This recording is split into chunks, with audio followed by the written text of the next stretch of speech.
Hello, everyone. Gather round, for I have a story juicier than my grandmother's fried chicken. We've all had that odd neighbor, right? But have y'all ever had one with a particular taste in food? Buttercup, get ready for some southern cannibal frightening neighbor tales. Definitely finger-licking spooky. 1. The Bayou Banquet. The Louisiana bayous' heavy mists can confuse even the most experienced tourist. The road blurred as I entered the marshlands, and I got completely lost. The heavy canopy above and the tranquil waters below seemed to be closing in on me until I glimpsed a flicker of light farther away. Following the light, I found a secret neighborhood of stilt-built dwellings connected by wooden boardwalks. Locals greeted me with smiles and worn faces like old friends. After saying, "You look famished," the old lady invited me to dinner. I joined them at the table and sat gratefully, my stomach growling at the smell of cooked food. During food distribution, there were several whispered chats and side looks. I felt uneasy due to old images of strangers, misplaced stuff, and odd-tasting meat on my plate. The dreadful truth hit me. The isolated bayou people utilized a devious means to keep their diet interesting. 2. Magnolia's secret moving to Bellevue, a small southern town, felt fresh. Friendly village folks and their laid-back lifestyle were refreshing. A formal invitation to the Magnolia Mansion's monthly dinner party arrived shortly after I moved in. Since I was curious, I consented. Bellevue's crown jewel was the mansion's huge columns and lawns. Everyone dressed up for the event, which featured delicious food.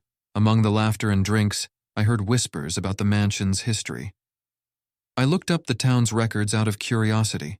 I found eerie anecdotes about the mansion's early owners' unusual dining habits in old newspapers and journals. Magnolia Mansion may have been home to a prohibited secret organization.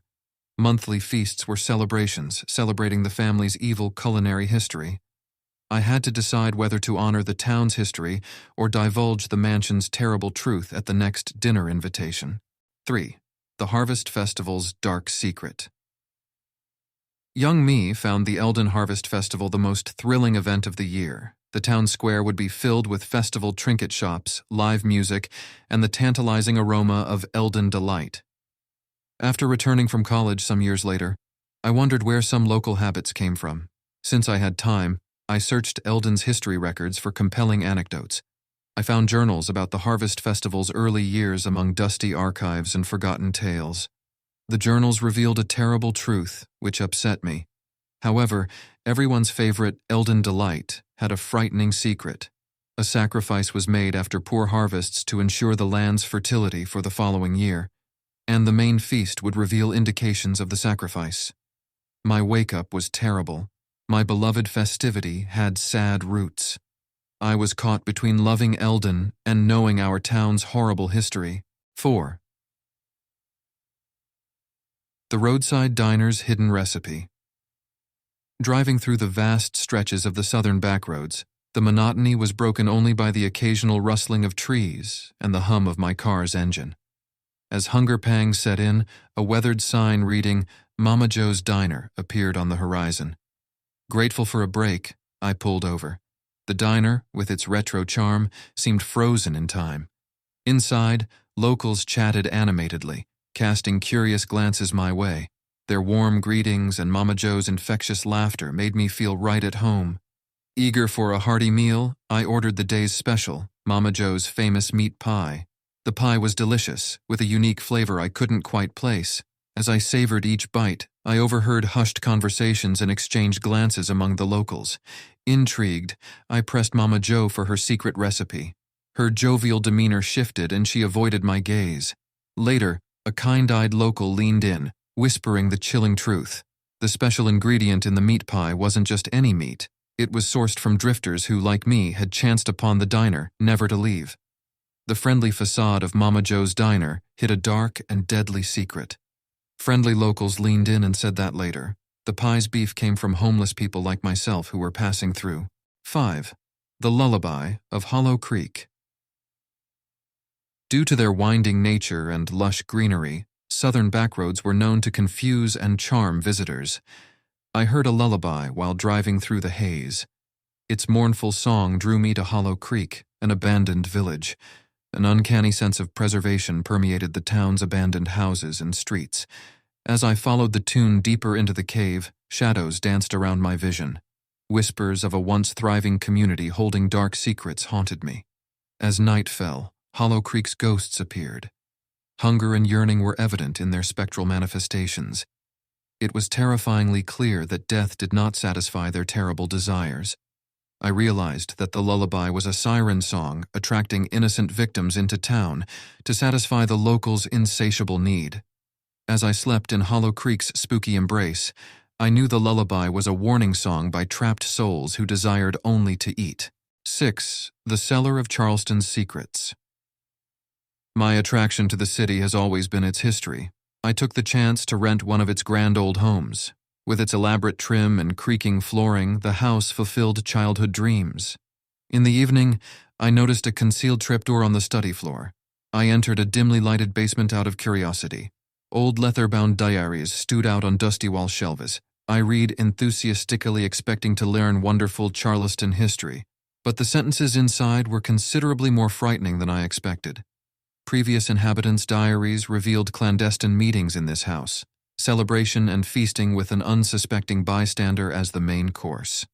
The place's grim past haunted me. The Charleston cellar was more than a museum. It was a time capsule of its horrific past. 7. The Peach Orchard's Dark Nourishment. Inheriting the Georgia family fruit orchard was unexpected. The rural orchard had tidy rows of mature trees. To start again, I made gourmet peach jams that reflected my heritage. Peaches for jam were produced by the trees when they thrived. The trees ceased producing fruit when the seasons changed. I sought guidance from Mrs. Abernathy, the town's oldest citizen, who is an expert on problem-solving. She revealed the orchard's secret, seeming serious. The trees had developed to need feeding other than water and sunlight over many generations.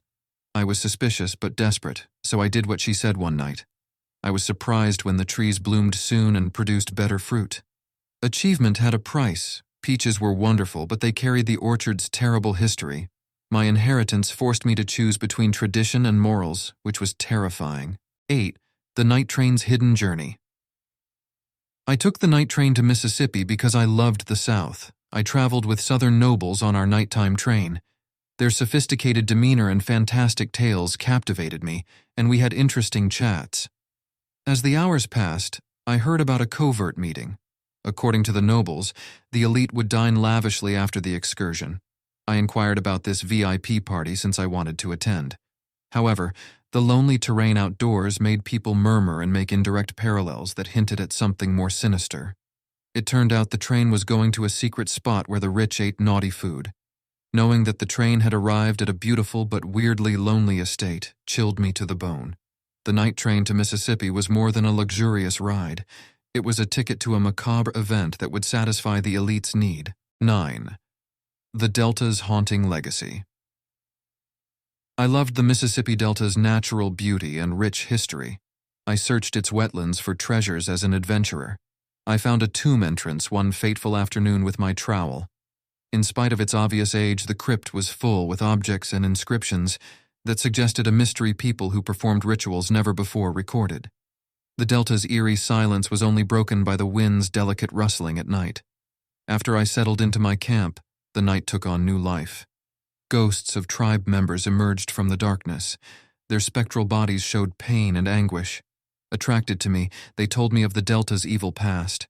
The night air was full with stories of starvation, desperation, and cannibalism. Souls who had done terrible things on the Delta's cursed land wanted to warn the living. The land's terrible past haunted me as they faded into the morning. 10.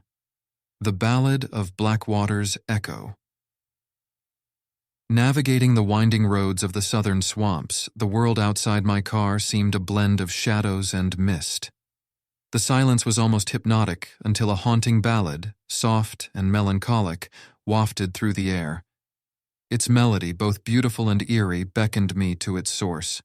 Compelled, I followed the song's trail, leading me to Blackwater, a hidden hamlet seemingly untouched by time. The community, with their old-world charm, welcomed me, sharing tales of their ancestors and the traditions they held dear. As night approached, they invited me to join their evening feast, a celebration of the South's rich heritage. But as the banquet unfolded, the dishes served bore flavors unfamiliar and unsettling. Whispered conversations and knowing glances among the villagers hinted at a chilling truth. The Ballad of Blackwater, I realized, was not just a song but a siren call, drawing outsiders to partake in the community's dark culinary rituals. As the evening's true nature dawned on me, the haunting notes of the ballad echoed once more, a reminder of Blackwater's sinister legacy and the price of its preservation. With that said, thanks for watching.